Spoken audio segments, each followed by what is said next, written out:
Good morning. Welcome to Kollel Baker. It's very interesting when in the daily studies that we have, learning a section of Rambam, Maimonides, 3 chapters a day, which is something which the Rebbe campaigned for very strong. This way we finish the entire Rambam in 1 year. Or if you can't do 3 chapters a day, you do 1 chapter a day and you finish in 3 years.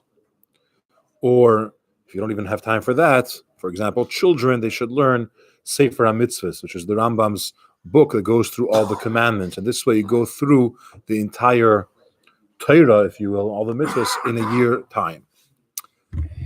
It's fascinating when you learn the Rambam and then you realize that the portion of the Chumash today is in a similar topic, or the Parsha of the week is a similar topic, because they're not on the same track. And then you learn Hayom Yom, which is the Rebbe's book of from day to day, which is really a small, literally a few lines per day of teachings, inspirations, guidance. And you see that correlates together. It's amazing. And I decided that on a day like today, we have all these different topics, if you will, all have the same theme. We should definitely talk about that and dedicate a class to it.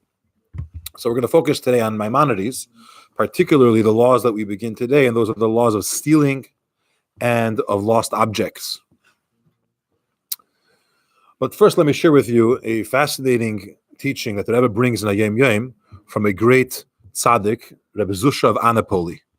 I mentioned yesterday that he said he wasn't afraid, or 2 days ago, that when he goes to heaven, he's not afraid they're going to ask him, why weren't you like Moshe Rabbeinu? Or why weren't you like Avram Avinu, David HaMelech? What he's afraid of is they're going to ask him, why weren't you like Zusha, which was his name? Why weren't you the best that you could be? But here's another powerful teaching from Rabbi Zusha. The Rebbe teaches us that every characteristic, every personality, every act of how you could be a better person, how you could serve Hashem, which coincidences, and it's here to teach you, to show you, to help you in your service of Hashem, becoming a better person. You're constantly learning from everything you see and hear. And as an example, the Rebbe says, look at what the Rebbe Zusha of Anapoli said. This great tzaddik said that he learned from a thief ways how you could serve Hashem better. And he says 7 items that he learned from a thief. Now, usually we look at a thief and we don't really have much to learn from. We try not to learn from thieves. But here are the 7 things that he learned from a thief. Number 1 is called Hatzne Leches, which is discreetness. Okay, you're not flaunting all of your great qualities and all the mitzvahs and good deeds that you've done. You're not running around to boast about it to everybody. Okay, just like a thief. It doesn't announce in the paper, tomorrow I'm doing a burglary. Or guess what? I robbed that bank that you heard about in the news. He's quiet about it. So Rabbi Zusha said, I'm learning from that also, that when I serve Hashem, I should be somewhat discreet and I don't have to show off all my accomplishments. Number 2 is he's willing to put himself in danger. He's trying to achieve, the thief is trying to achieve something, to accomplish a task, to fulfill a purpose, right? He has a goal. In order to hit that goal, it involves some danger. He's willing to do it. Similarly, when it comes to serving Hashem, when it comes to doing the right thing, when it comes to doing mitzvahs, you should be willing, said Rabbi Zusha, to put yourself in some level of danger to achieve what has to be done. You have to take, we'll call it some risk. Excuse me.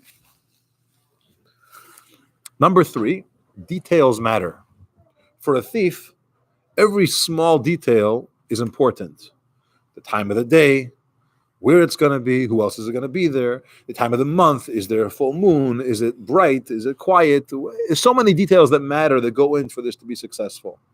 And as we mentioned yesterday, value even small mitzvahs because you don't know the reward of one to another. Details make a difference.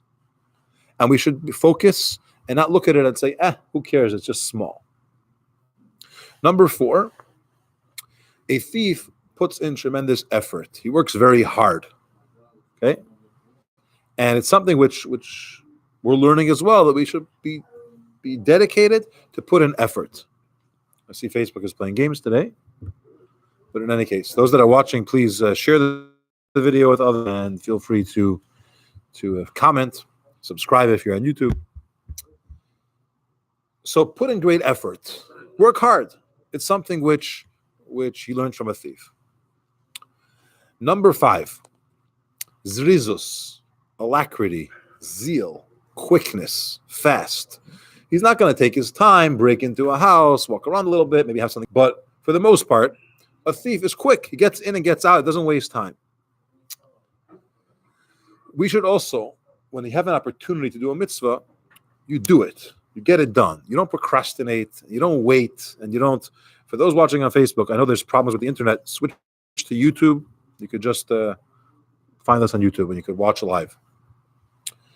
The concept of doing something fast and not procrastinating and not wasting time is so important. It says about Avram Avinu, he was willing to sacrifice his son when Hashem told him to do so on the Akedah. Thankfully, it was just a test. In the last minute, he was told not to do it. But what's so great about what he did was, greater than the fact that he was willing to give his own son as an offering to Hashem, was the fact that he did it. To do it, he got up first thing in the morning and he went. It wasn't, let me see, I got a few other things I got to take care of. Maybe we'll have a little meeting. It's not a fun task. I'll push it off a little bit. No. He got up right away and he did it. And that's considered to be great and a tremendous achievement for Avram Avinu. They did it quickly. So Rabbi Zusha learned from a thief the importance of quickness, of not procrastinating, of getting things done. Okay, zizus. Number 6, a thief believes and he's very optimistic. He's positive. I could get this done. Okay, he's taking a risk, putting himself in. He's potentially getting himself into a lot of trouble, but he's confident that he'll be successful. Let's learn from that. Not in the stealing way, but in serving Hashem. And number 7, if he wasn't successful the first time, he doesn't give up. Okay? Tries again. Unfortunately, it's one of the qualities of a thief that they don't easily give up. Even if they were caught once or they failed once, they tend to try again. So these were 7 examples of lessons that he learned from a ganev, from a thief. There's a famous chassid, the Mendel Futafas, who spent 7 or 8 years in the gulags in Russia for his effort on spreading Yiddishkeit and helping Jews in the former Soviet Union. He was arrested on his train trying to escape from Russia. Actually, my great-grandfather was on the same train with him. They were both arrested, taken off. My great-grandfather never came out of jail. It was the second time he was arrested, and he was shot there, and no one knows what happened to him, where he's buried. Reb Mendel did come out. And Reb Mendel said when he learned this, that Reb Zusha learned 7 qualities from a thief, or 7 ways you could serve Hashem better from a thief. He said this Reb Zusha was probably never in jail. He was, but he said probably never in jail. Why? Because he would have learned many, many more lessons than 7. Now, he was 7 years in the gulags, and some of the people there were, let's just say, the lowest, or some big criminals. He learned a lot of lessons from them and their way to live. So you learn from everything you see and hear, even something which is negative, even something within yourself, which is a tendency, or you think it's a deficiency, and maybe it is and has to be changed. It could still show you how you could use that in a positive way, how you could transform that, how you could learn from that. That said, let's look at today's Rambam, which we start the laws of Gezela va'aveda, which means stealing or robbing and something which is lost, a lost object. The Maimonides, the Rambam tells us there are 7 mitzvahs involved here that he's going to talk about. Okay, 2 of these are positive mitzvahs, which are requirements, what you're supposed to do. And 5 of them are called negative mitzvahs, which we have to refrain from doing. Here's what they are. Number 1, don't rob. Okay, don't steal. Number 2, don't hold back something which is your friend's. He's going to elaborate what he means by that. Number 3, don't covet. Don't be jealous and scheme about what you could do to get your friend's possession. Okay, you really love his car. You're going to think, how can I get a hold of that? Maybe I'll get it from him. Maybe I'll convince him. Maybe I'll send someone to buy it from him. Don't lust, desire someone else's things. Number 5, return something that you stole. If someone did steal something, it's a mitzvah to return it. It's one thing not to steal, but there's something importance of returning it. If you see something, you're walking down the street and you see a lost object, it's a wallet. Now you know the mitzvah is you got to return a lost object. So you'll have to open it up. Maybe there's some credit cards with a name on it. Maybe there's an ID. You could post an ad. You could try to find out. Maybe there's no ID and you have to figure out, is there some identifying factor on this wallet? Maybe it's a rip. Maybe there's something which if I announce anyone lost a wallet, it'll tell me there's $400 cash in there or something. So all of these items, once if you find it, you have to return it. So a person will say, I'm not interested. I'm not going to keep it because you're not allowed to, but I'm not going to pick it up. Whatever, it's a lost object, too much bother. That's a sin. If you see something, a lost object, pick it up and try to identify who the owner is. They tell the story about a person who he lost his wallet, okay? And he put up signs, anyone that finds my wallet, I'm going to reward them with 100 rubles. Okay, 100 rubles, tremendous amount of money. Clearly, it was a wallet with a lot more money in there, or a pouch. Well, some poor man was walking around, and he finds this wallet. So he runs to the rabbi, and we found it. Okay, they call the guy that lost it, and he says, okay, I got to give you a reward. 1 second. He looks at identifies the pouch. It's the right color. It's the right size. Everything is his. And he looks at it. He says, okay, where's my reward? Said, your reward? Well, there's only 900 rubles here. There were 1,000. So you clearly took your 100 already. So he said, no, I didn't take my 100. You owe me $100 reward. He said, no, you took it already. There's only 900 in here. There was 1,000. And they're arguing. They went to the Rav. They went to the rabbi. The rabbi's thinking, what should he do? Here's a poor man. Now, you don't give any favoritism in court to a poor person versus a wealthy person. But he's looking and saying, how do we figure this out? The rich man, the man that lost it, claims that it's his. He had 1,000 here and he took it. The poor man says he only had 900 and he didn't take anything. So the rabbi looks at the person that lost the object and he says, I think we have a mistake here. It's clearly not your pouch because you say you lost 1,000 rubles. There's only 900 here. So here, Mr. Finder, this must be yours because there is no identity. We don't know who the owner is, and you announced it and you looked for it. You could keep it because. So he said, sorry. I apologize. I was lying. I got greedy. It really was only 900. Here's your reward.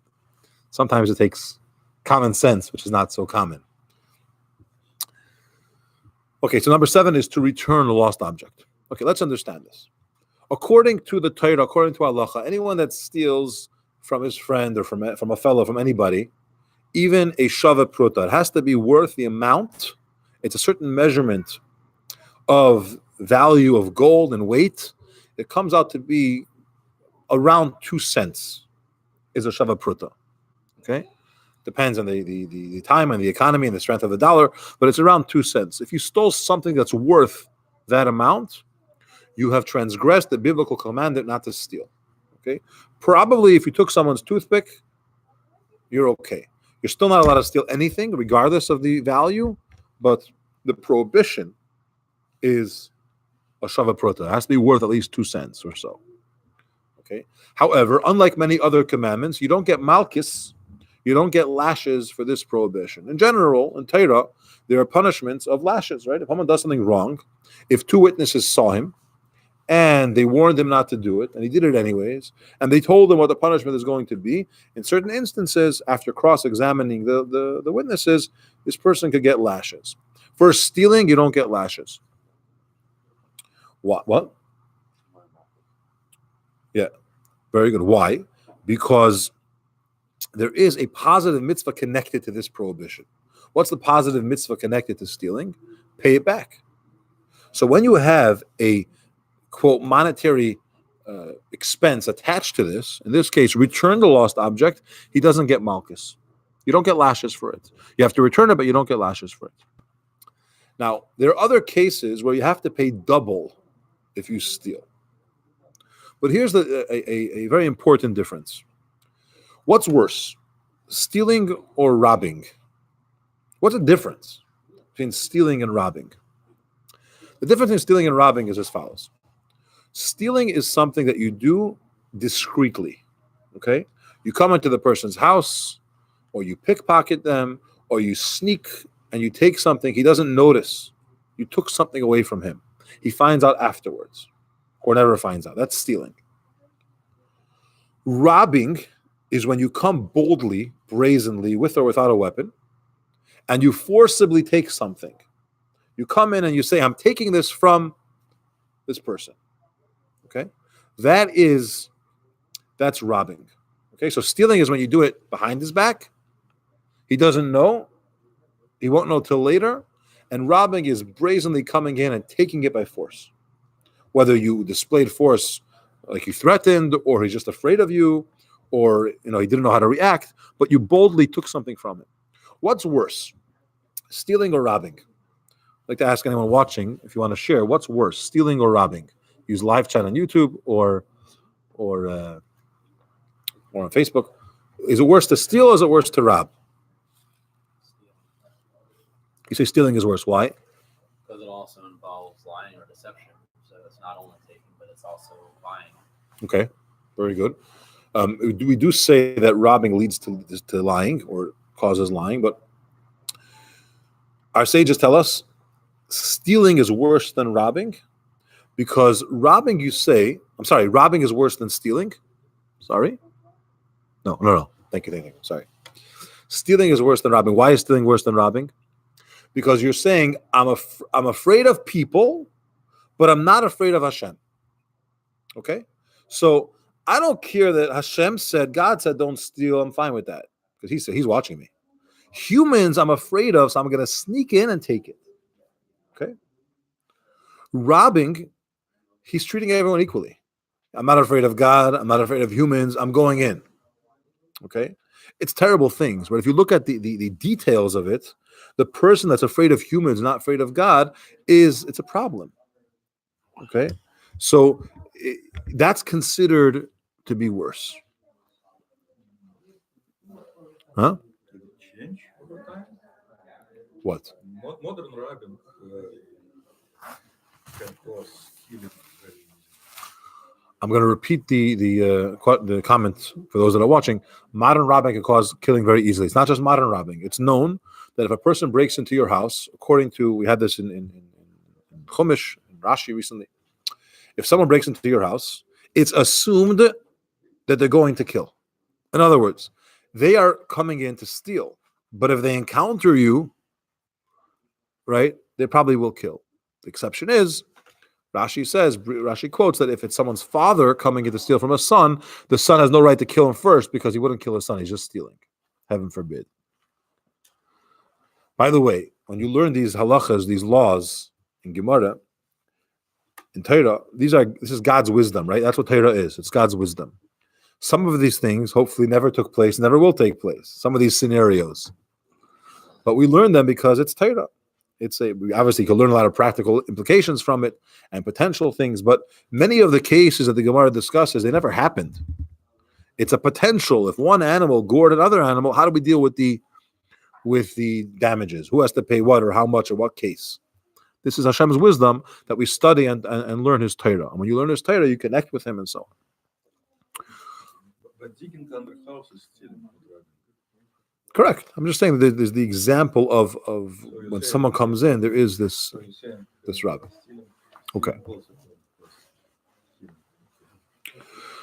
The Rambam continues and he says, although the prohibition is stealing a shava pruta has to be worth 2 pennies or something like that, but it's prohibited to take any amount from anybody. It's not biblical, but it's still prohibited. You're not allowed to steal anything from anyone. It doesn't matter if he's Jewish or not Jewish. Obviously, it doesn't matter if it's your family, your friend. It doesn't matter. He owes you the money. You can't steal. Okay? And if you did, then you have to give it back. Whether you robbed it or you withheld something, as he's going to explain. What does it mean, robbing? It means, again, Rambam says, you went in with force and you took something away from your friend, whether it is a movable object, right? You stole his phone, or you went into his domain, his field without permission, and took from his house, some items, right? You took a gold spoon, or you grabbed his servant or his animal and you used them. You needed to plow a field. He wasn't home. You went and you took his animal and you used him, right? You know where he keeps his keys to his car. You needed a car. You went and took it for a ride. I put it back. I'm not stealing. That's stealing. Okay, you're taking something from somebody else, even if you're just using it. Or you went into his field and you took a fruit and ate it. Listen, I'm hungry. I know he has ripe apples. I'll take some. That is stealing. Okay. What's oishik? What does it mean withholding? Withholding means see that Levi says that both are evil. Definitely stealing and robbing are both evil. Hello, Zayar. The idea of withholding is if someone gave you money, you have money for someone else with permission. Okay? For example, you gave me money to give to you. Okay? So I have your money legally in my hand, and I don't give it to you. So I didn't take it from you, but I'm holding it. So I could say I didn't steal it, you gave it to me, but I just didn't pass it on. Or I owe you money, and I have the money, I'm not giving it to you, I'm holding back the money by force and not giving it to you. Okay? I have the money, I borrowed money, I have to give it back to you.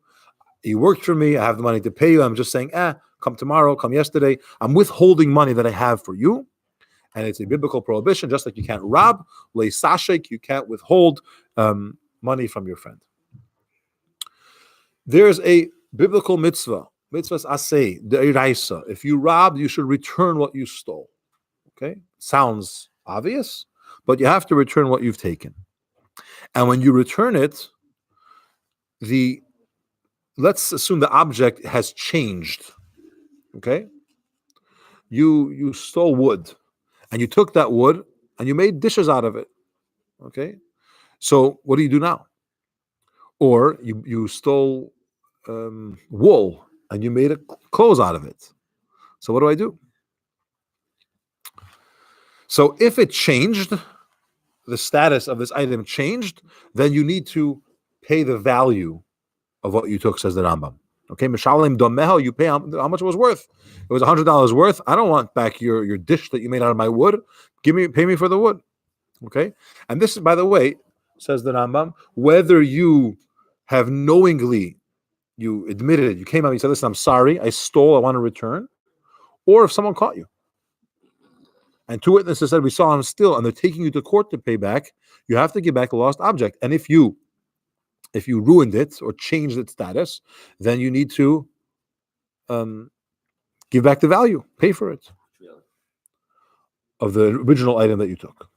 Now, even, says the Rambam, if you stole a beam, okay, let's say it's a center beam of a house, and you stole, there's some construction company, and they had on top of their van, they had the big beam, and you took it, and then you built a house, and this is the center beam. If you take this thing out, your house has crumbled. Says you have to return it. Can you pay the value? No, you need to return. We're going to get to it in a moment. You have to return that particular item. I want to share with you the Gemara in Gittin Daf Nun Hey, which the tractate which talks about actually divorce, but brings in this Gemara as well, and you'll see a machlekes, an argument between two great sages, Beis Shammai and Beis Hillel. Okay, it says as follows.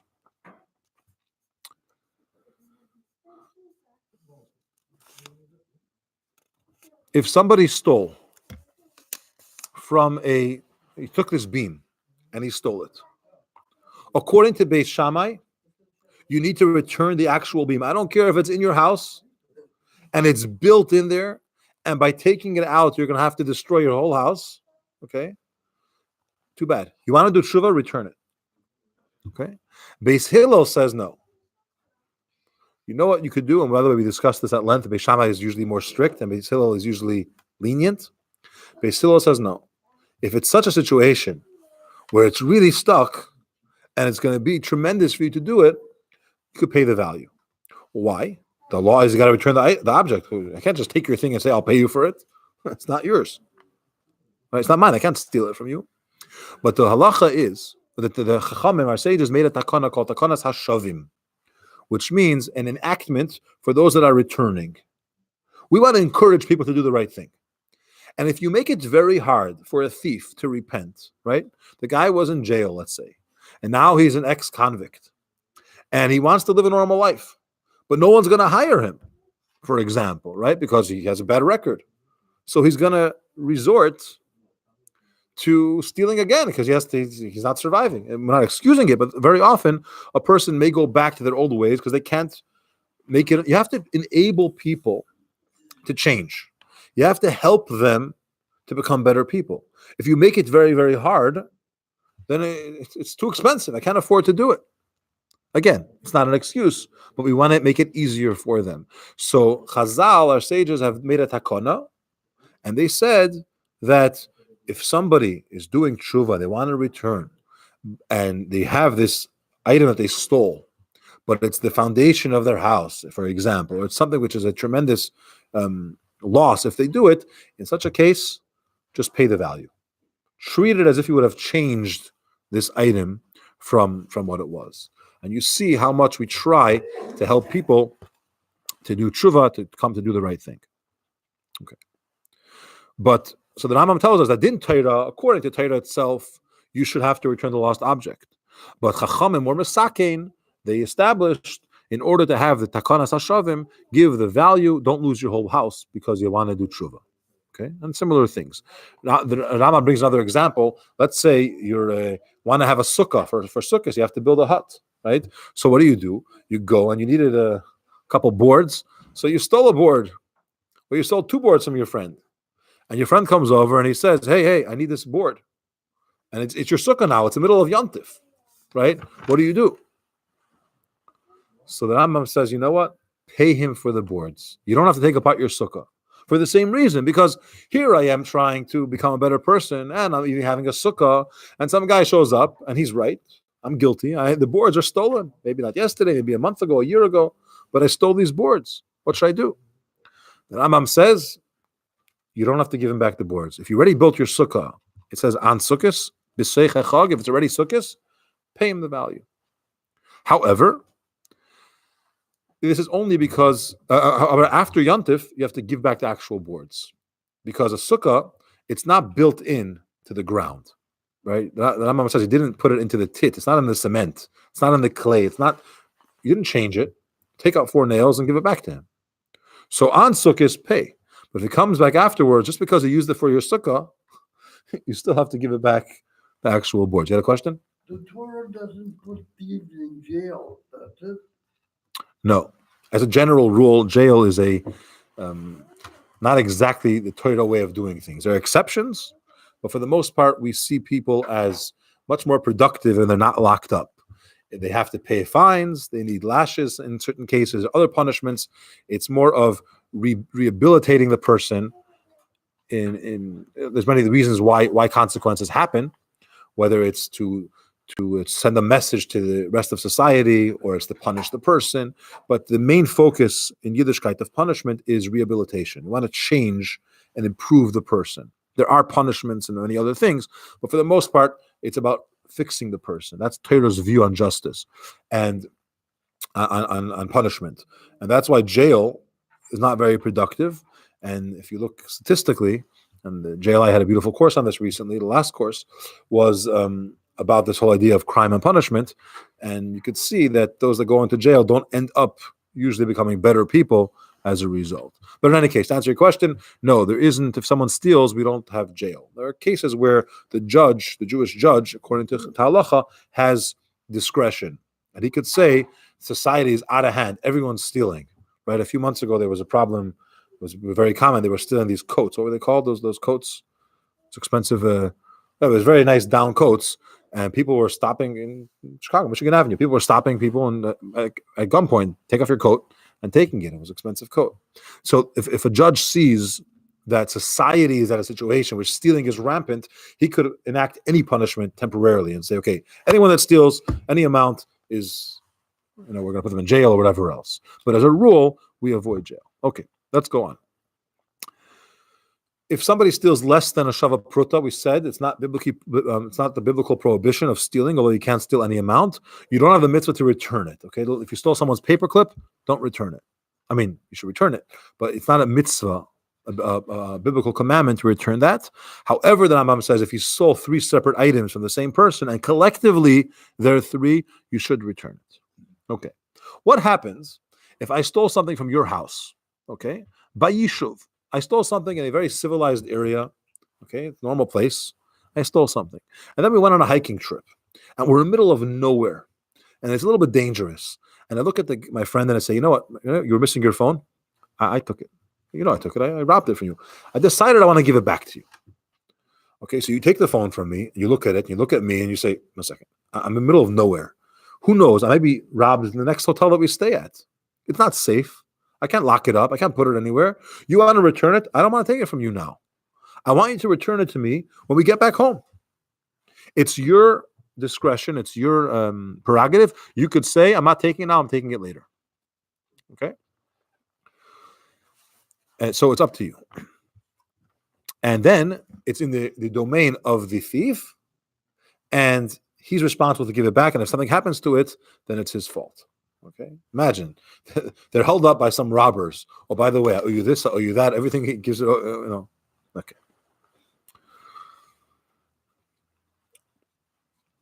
Someone that steals something from his friend has a mitzvah to return the lost object or the value if you ruined it.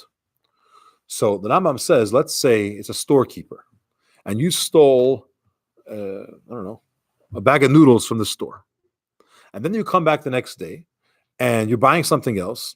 So you put a little extra of the payment because you were too embarrassed to tell him that you stole. So you put a little extra to pay for the noodles that you took yesterday.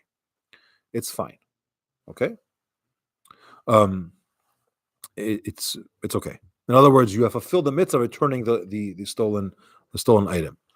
If more than that, he doesn't have a store, you stole something from your friend, then you walk into his wallet. Kisei means his pocket, but I think it's referring to a wallet here, and you put it into his wallet of the person. You also fulfill the mitzvah of returning a stolen object. Why? Rambam explains. Because a person regularly checks his pocket or his wallet about how much money he has. You're aware how much money you have in your wallet. And when you check and you say, hey, I have an extra 100 here, you know that you got back the money that was stolen from you. You may not know that I gave it to you, but you know that you got it back. So it's considered to be returning the lost object. However, if I just came to your house and dropped it in, or put it in some other drawer, you may or may not find that one there or connected to, then I did not fulfill the mitzvah of returning a stolen object. Rishus is not enough. See, if I found a lost object and I know it's yours, I could just throw it into your yard and I'm done. Because you want to encourage that, and it's something which should be done. But if I stole, I have to give it back to you. Now, if I don't have it literally to give to you, in other words, I am not able to face you, as long as you know that I gave it back to you, it's fine. Or you know that you have it back. So it's in your wallet that you count, or you're in a store, you're selling things and buying things, you notice that you got something back. He says, a person has a habit that he checks his pocket the whole time if he keeps money there, and he notices, hey, I have extra coins here.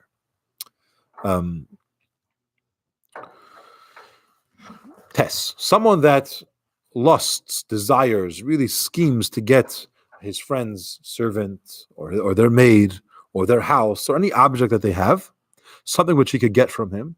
And what did he do? He created pressure. Okay, you saw your friend has a very good, let's use a car. You like the car. Okay, you like that model, you like that year, you like everything about it. It's not for sale. Okay, so what do? You go to his friends, and together you put a lot of pressure, and you can take it from him. You didn't steal it. You paid him for the value of the car. But I didn't want to sell it to you. You came to me. You asked me if I could buy your car. Well, if you could buy my car. I said no. So you got all your friends and your neighbors, and they said, listen, you're selling him the car. You are selling him the car. Here's whatever the money. You should know that goes into the category of being jealous, desiring, coveting something from someone else. Technically, it's not stealing because you paid for it, but practically it is because you forcibly bought it from him. Okay. However, you don't get malchus for it. You don't get lashes for it because technically, you don't get malchus unless you actually end up taking it. So putting the pressure to buy it, you're transgressing the fact that you desire it, right? You really, really want it. Once you actually get it, you change domains and it becomes yours. Then you get malchus, you get lashes because it has a act attached to it, We've discussed this this week or last week, that you don't get punished for a law that doesn't have a maisa attached to it. You have to have the fact that you thought about something, or you wanted to do something, or you were jealous of something, which it's prohibited, but you don't get lashes for it. So it's prohibited to really want it and try to put pressure and scheme of how you could get your friend's car or house or whatever, because you're lusting it, desiring it. But if you ended up transferring it to your domain, not through stealing, through buying, through pressuring, it wasn't really for sale, that's when you that's when the lashes would come in. Now, if a person doesn't go that far, he's just thinking himself, if only I could have their house, if only I could have their servant, if only I could have this. And you're thinking about, is there a way that I could get it? That's called leisis ave. Don't strongly desire. Okay, it's not yours, and you shouldn't strongly desire. What's so bad with it? Because taiva brings to chimud. When a person really wants something, it causes him to lust it and start to scheme how to get it. And when he can't, he may steal. And unfortunately, so what started with some desire, hey, I love that car, I want it, I wish I could have it. And then you start to scheme and plan and put pressure trying to get a hold of it, and he still doesn't want to sell it to you. So then you steal it because you weren't able to get it, you ended up stealing it. You see that one avera leads to another and to another and to another, and that's why it's such a tremendous problem. If you think about it, we have a principle that what's wrong in what's the way Hashem treats negativity, he treats it much, much greater when it comes to positivity. Okay? So if you get punished for doing a bad thing, you should know that the reward for doing a good thing is much, much greater. Okay? One avera leads to another avera. One sin leads to another sin. As you see here, desire, lust, steal. We know Rashi told us the other day in Chumash, we were learning that when a person steals, he ends up lying to cover it up, and then he ends up, after lying, he ends up swearing falsely. One leads to the next. Okay, avera gereres avera. On the positive side of things, it's much stronger. When you do a good thing, when you do a mitzvah for someone else, even if it was hard to do, you didn't really want to, your heart wasn't in the right place, but you got yourself to do it. You should know that one mitzvah leads to another, which will lead to another and lead to another. That's the nature of good things.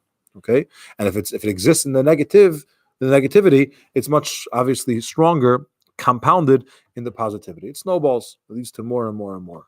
And it's a reminder, sometimes it's hard, just start and it'll lead to more and more. Okay. The Rambam finishes this perek. Anyone that steals, robs from their friend a shava prota, that two penny amount or so on, it's as if he takes his soul from him.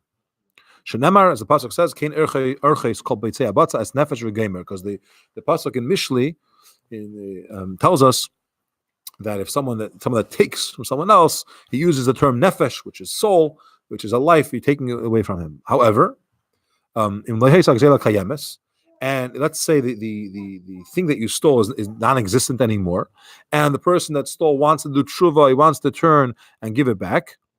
It says that the Kana Chamam is don't take it back from him. Help him, and I'll explain in a minute. Help him and forgive him in order to get him to do the right thing. Let's assume you had a thief. He was a serial thief, if that's a term, and he was stealing cars for a very long time. Okay, those cars are gone.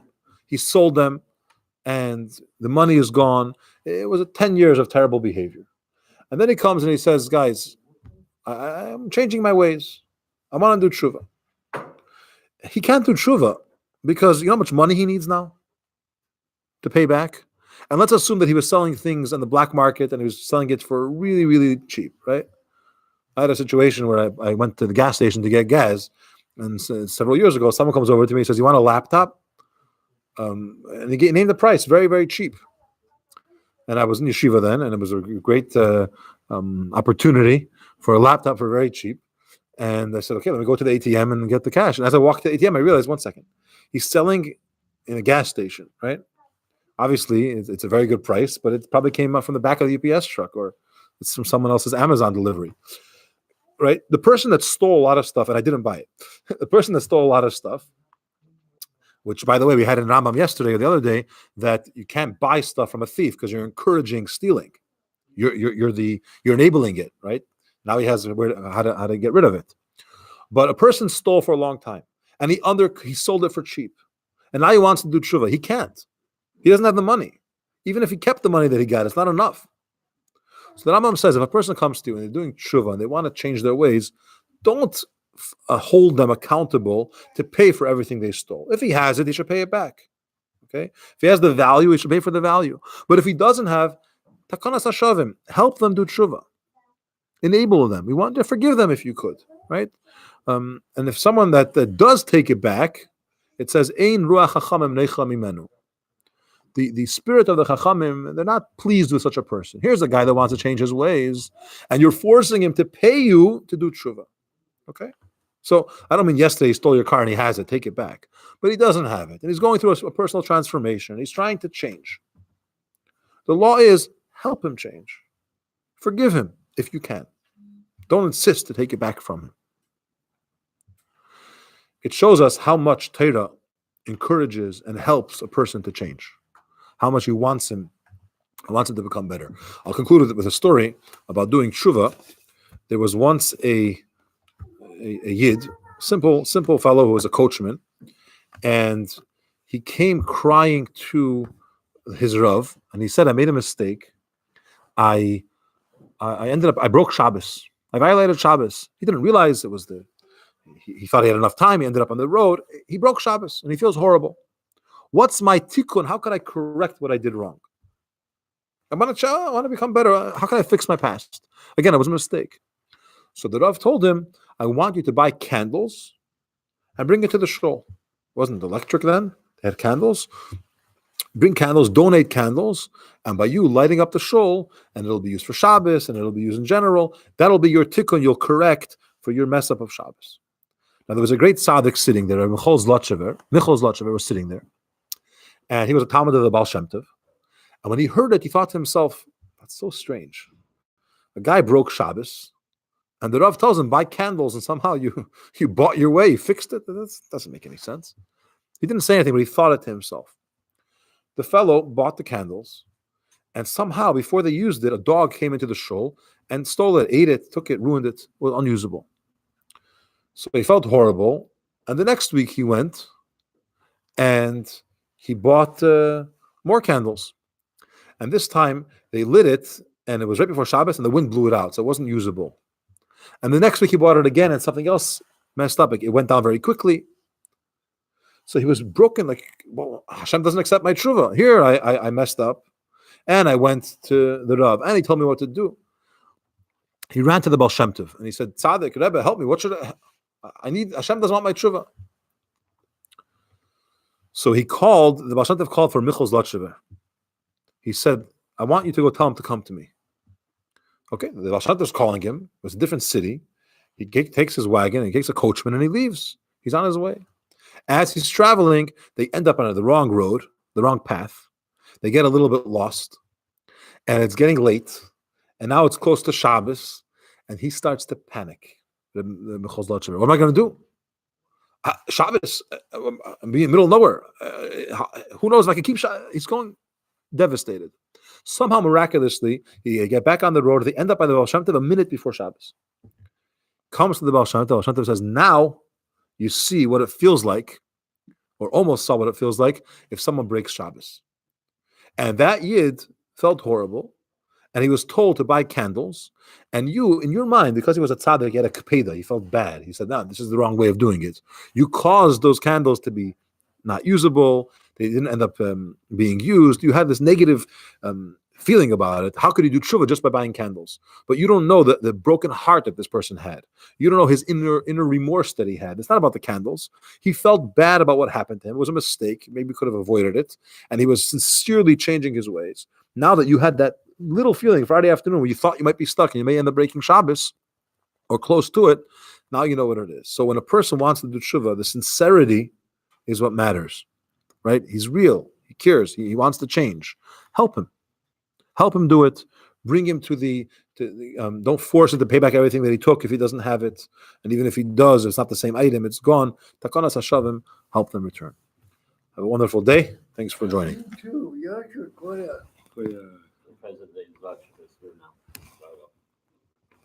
Really?